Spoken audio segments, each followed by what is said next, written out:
Gentlewoman from Florida, Ms. Ros-Lehtinen. The gentlewoman from Florida is recognized for 3 minutes. Thank you so much, Madam Speaker. Thank you to our chairman. This proposal just examines one piece of the puzzle, not the totality of the Syrian crisis. The White House should have come to Congress for a full authorization for use of military force for Syria to put all of our options on the table with no limitations. ISIS is part of the radical Islam threat, which the 9/11 Commission identified as a serious threat to U.S. national security and to world peace and stability. I have serious reservations about the President's plan to train and equip the so-called moderate opposition in Syria because we don't want ISIL to get even more of our equipment and arms as it did in Iraq. ISIL is not the only terror group in Syria, Madam Speaker, nor is it the only hurdle for stability in Syria and Iraq. There are dangerous terror groups operating in Syria like al-Nusra and other terrorist organizations that are waiting to take up the mantle should ISIL fall. And then, of course, Assad is still responsible for the deaths of over 200,000 people.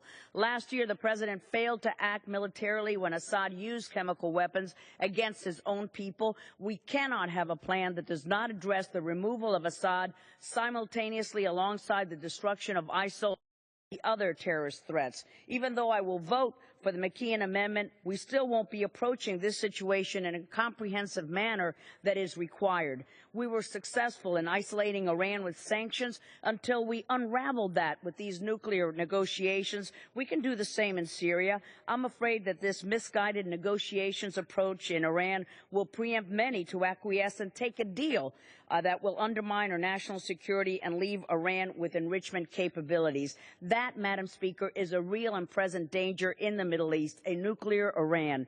This could be a calamity for the region and U.S. national security interests, such as the safety and the security of our strong ally, the Democratic Jewish State of Israel. Yesterday, the chairman of the Joint Chiefs of Staff, General Dempsey, revealed that the use of military forces on the ground may be needed in Syria. If our military officials believe that it is absolutely necessary to use the U.S. military on the ground, I would fully support that. We cannot take anything off the table and showcase to the terrorists what we are not willing to do. The full range of United States political, economic, and military power must be brought to bear against this radical threat. Announcing to the enemy a self-imposed limit on the part of our arsenal is signaling that we do not possess the necessary will to prevail against radical Islam. I thank the chairman for the leadership, and I yield back the balance of our time. The gentlewoman